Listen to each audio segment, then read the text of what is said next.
I would like to see the coach confessing to the world that I didn't use those words. I wish he had the honesty to say it to his mother too. Those weren't the words of a misunderstood hero. They were the parting shots of Nicolas Anelka, a man who spent 20 years at war with every manager he ever had. They called him Sulk, a nickname that defined a career spent in a perpetual state of defiance. But was he a victim of a system that hated him, or was Anelka the most delusional man in football history? Anelka wasn't just a player, he was a walking economy. By 2008, he had accumulated £90 million in aggregate transfer fees, a world record at the time. He played for 12 different clubs, from PSG to Real Madrid, Arsenal to Chelsea. He was Arsène Wenger's greatest flip, bought for £500,000 and sold to Real Madrid for £22.3 million. That profit literally built Arsenal's training ground and bought Thierry Henry.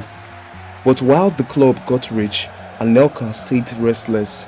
In Spain, the Delusion turned into a standoff.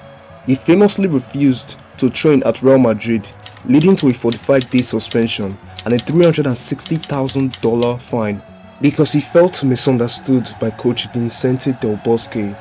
Yet, in the middle of the chaos, he scored in both legs of the Champions League semi-final against Bayern Munich to help Real Madrid win the 2000 title.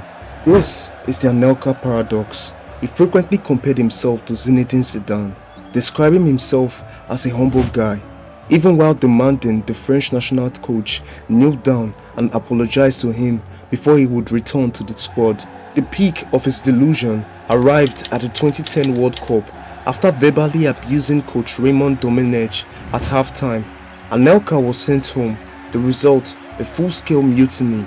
The entire French team refused to train in protest of his expulsion. When the French FA handed him an 18-match ban, Anelka claimed he died with laughter because he had already decided to retire. He scored 223 goals, won the Premier League Golden Boot in 2009, and proved that his pride wasn't just a flaw, it was the fuel that made him a financial powerhouse.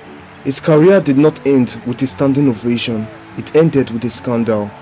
In 2013, at West Brom, he performed the Quenelle gesture, widely condemned as anti-Semitic.